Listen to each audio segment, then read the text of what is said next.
I gave up everything to raise my sister after our parents abandoned us. But she chose them and left me out of her wedding. Her fiancé found out and ended it all.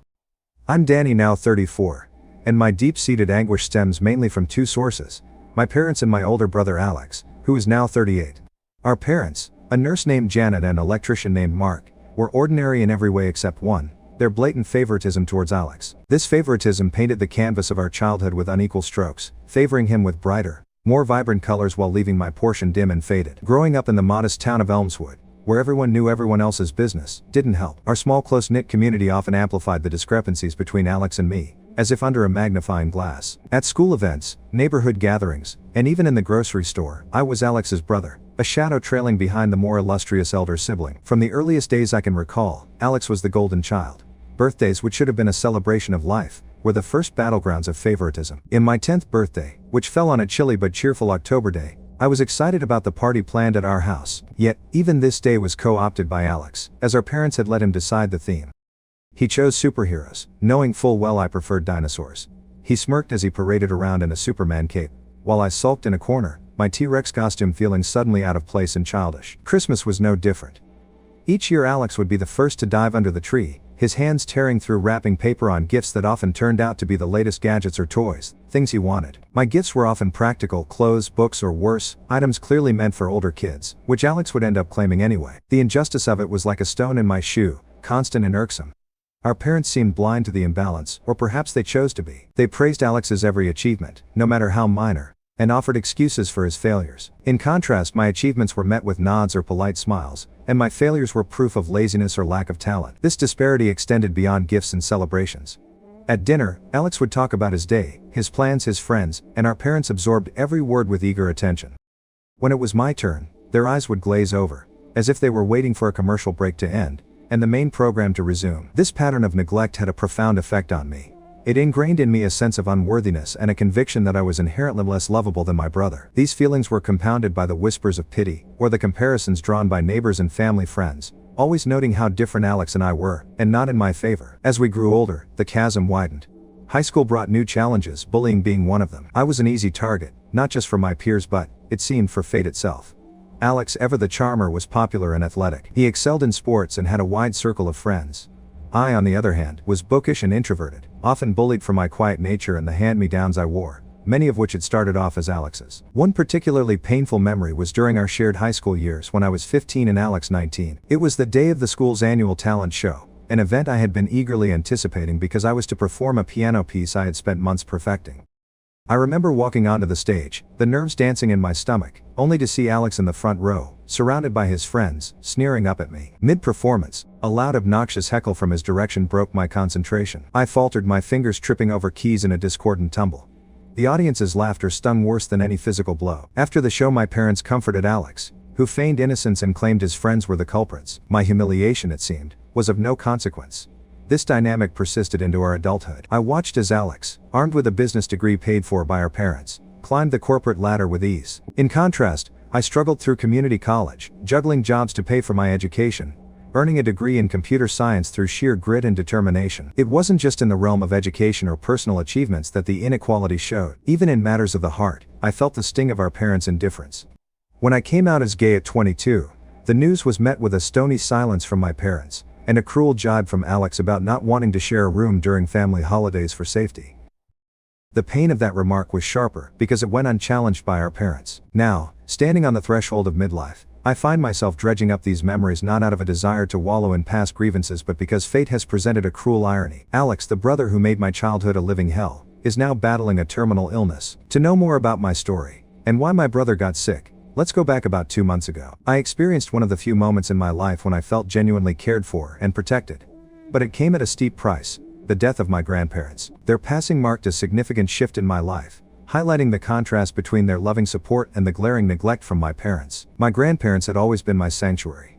Unlike my parents, who invariably showered my older brother with attention and gifts, my grandparents provided me with something far more profound: unconditional love and acceptance. They were aware of the imbalance in my family, and they did everything within their power to make me feel valued. Whenever I visited them, it was like stepping into a world where I was no longer invisible.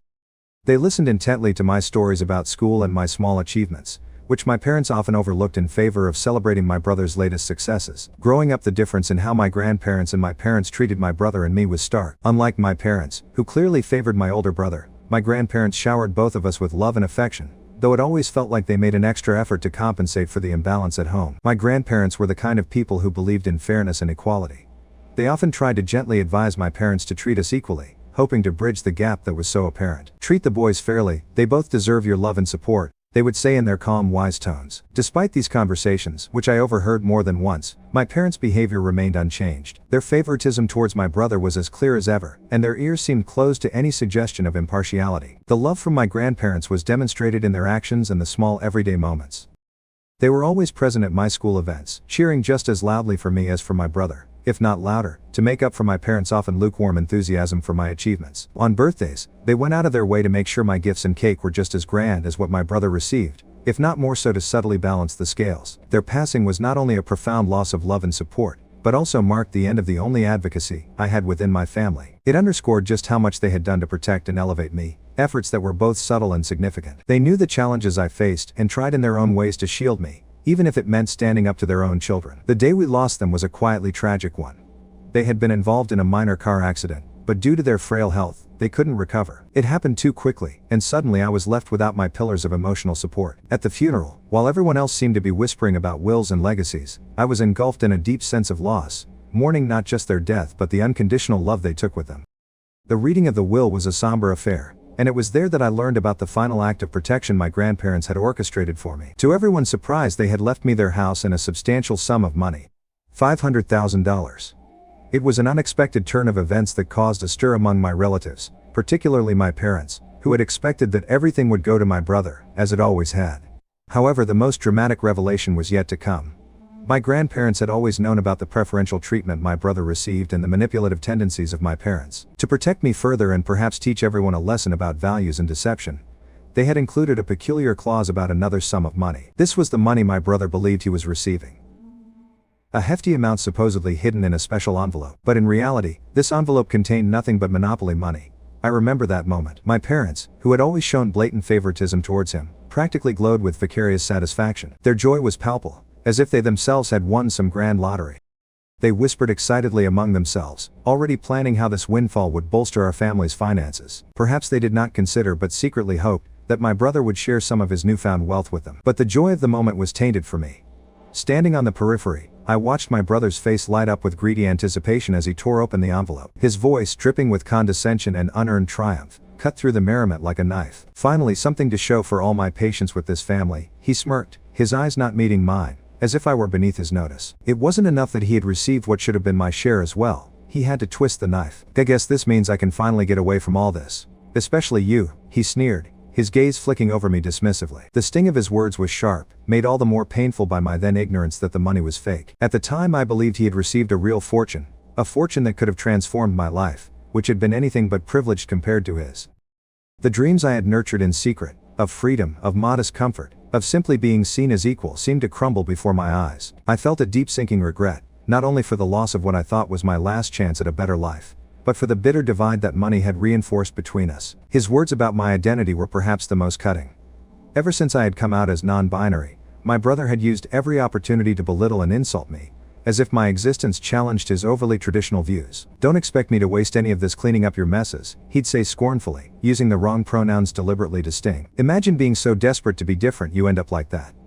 His mockery was a clear reflection of the disdain he felt, mirroring the less overt but equally painful dismissal by our parents. To everyone's surprise, especially our parents, my brother did not linger to celebrate his windfall. The very next day he packed up, his actions as cold and calculated as his departure. He moved in with his girlfriend, who, unbeknownst to him, was more interested in his supposed financial status than in him as a person.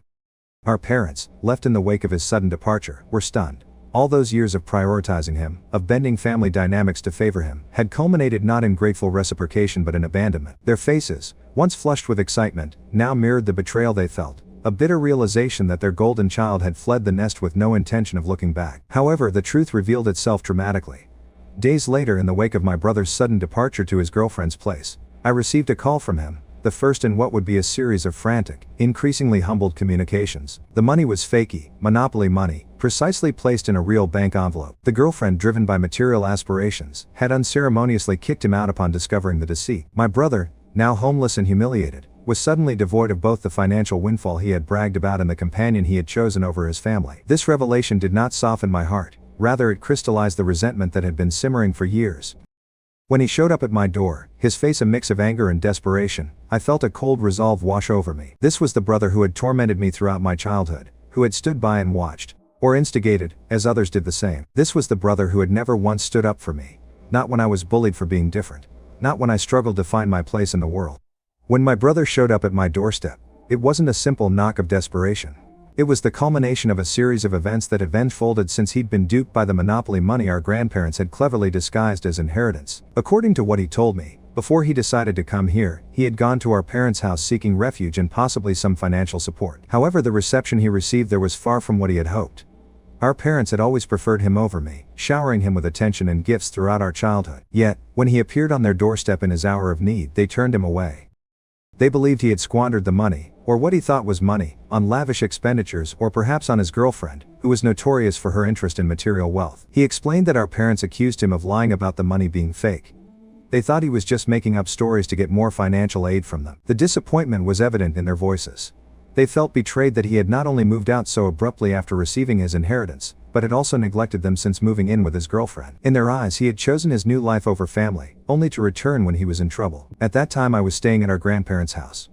I was taking care of the house, living quietly away from the drama that often surrounded my parents and brother. The house was a sanctuary from the childhood memories of neglect and favoritism that still haunted me. When my brother recounted his ordeal, there was a part of me that felt a twinge of sympathy. Here he was, the favored child, who had never once considered the impact of his actions or words on others, particularly me, now reduced to seeking help from the sibling he had often ridiculed and scorned. His fall from grace was steep, and his current predicament was a harsh lesson in humility. However, the years of being second best, of enduring his cruel taunts and our parents' obvious partiality, had hardened my heart considerably. He spoke of our parents' rejection with a tone of surprise and hurt, as if it was unthinkable that they would ever turn their backs on him. It was ironic, really, considering how often he had done the same to me, both as a child and as an adult. But his narrative was filled with regret and a sense of urgency, but it lacked genuine remorse for the way he had treated me over the years. It seemed he was more upset about his loss of comfort and status than about the possibility of mending our fractured relationship. As he stood there, looking more vulnerable than I had ever seen him, I was faced with a choice.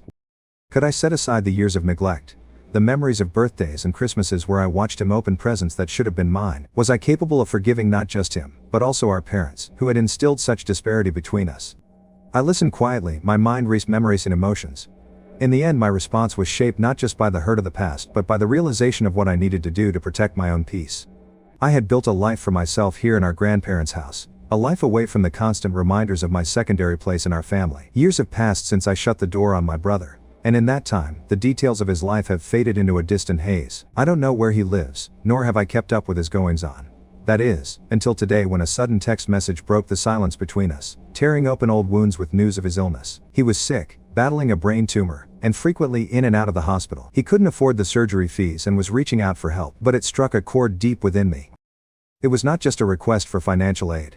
It was a plea for familial support, the kind he had denied me throughout our childhood and well into our adult lives. Memories of our past, of his harsh words and cruel actions, surged back with unwelcome clarity. He had always been the favored son, the golden child who received the latest gadgets and unwavering affection from our parents, while I lingered in the shadows, the afterthought in their familial narrative. Now, as he lay in a hospital bed, vulnerable and reaching out, those same feelings wrestled within me once again. Could I deny him help when he was possibly facing the end of his life? Was my resentment so deep that I could look away from a dying man, my own brother, regardless of our torrid past? As I pondered over his request, the scenes of our childhood played in my mind like a melancholy film. There were moments when he could have stood up for me, moments when he could have shared, moments when he could have simply been the brother I needed him to be. But those moments never came. Instead, there were insults, there were dismissals, and above all, there was the clear message that I was less than him, unworthy of the same love and attention he received so freely. His words from our last encounter echoed in my memory. Where were you when I was being bullied? Where were you when I lost my job? Where were you when I got married to my husband? Each question is a stark reminder of his absence, of his choice to exclude me, to ridicule me for who I was. And now, he needed me. Now, when everyone else had turned their backs, when his charm and money had run out, he remembered that he had a brother. I sat with the weight of his request, feeling the old wounds bleed anew. Was I a bad person for hesitating? for wanting to turn him away as he had done to me. Perhaps. But forgiveness is a complex dance, one that requires more than desperation to lead its steps. As I wrestled with my conscience, I realized that my decision would not just define his fate but would shape the narrative of who I wanted to be in the face of such profound betrayal. In the end, I chose to respond. My message was simple, devoid of the bitterness that had colored our last encounter. "I hope you find the help you need," I wrote. It was neither a commitment, nor a refusal, but a boundary set firmly in place. I could not erase the past, nor could I rewrite the hurt that had been inflicted. But I could choose how to move forward, not with malice or resentment, but with the quiet dignity of someone who had learned to value themselves in the absence of familial love. As I sent the message, a sense of relief washed over me. I had responded not out of spite, but from a place of strength. Whether he would interpret it as an act of compassion or indifference did not concern me. I had offered what I could, a gesture of peace to ease my conscience, and perhaps mend a bridge long left in disrepair. In stepping back, I found my peace, realizing that being a good person doesn't always mean having to fix everything. Sometimes it simply means doing what you can, with respect for yourself and the history that shaped you. One thing that happened that I could have predicted was my parents' reaction when they found out I refused to help my brother. Their first approach was through a series of phone calls. I recognized the familiar numbers flashing on my phone screen, and I knew immediately that answering would lead to nothing but a rehash of old grievances and criticisms. So I chose silence, letting the calls go unanswered. But silence was not a strong enough barrier, it merely postponed the confrontation. One afternoon, I heard the determined knocking at my door.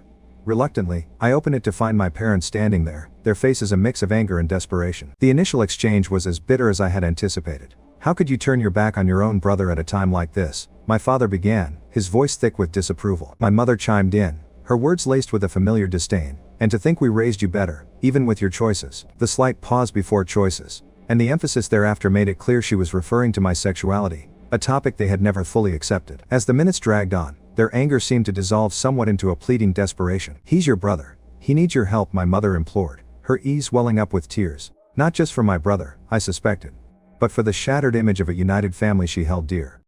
I stood firm, though not without inner turmoil. "Look," I started, my voice steadier than I felt. "I understand he's in a tough spot, but why am I always the one expected to make sacrifices? Where was this family unity when I needed support? When I was bullied, ignored, marginalized?" There was no satisfying answer to those questions, and we all knew it. The room filled with a tense silence, a tacit acknowledgement of the many times they had failed to stand by me. Then the conversation turned to the house and the inheritance left by my grandparents, the only real support I had known. My parents knew about the house my grandparents had bequeathed me, intended as a safeguard and a gesture of love, acknowledging the imbalance I had endured throughout my life. "It's a large sum, and the house is valuable." I sighed, feeling the weight of the decision.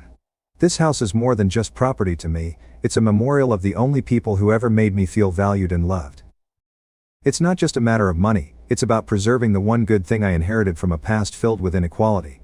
I explained, hoping they would understand the depth of what they were asking me to relinquish. The plea turned into more whining and bargaining, but I saw through the desperation to the same old patterns. My parents wanted a resolution that would ease their guilt and discomfort, without true consideration for what it would cost me, both emotionally and financially.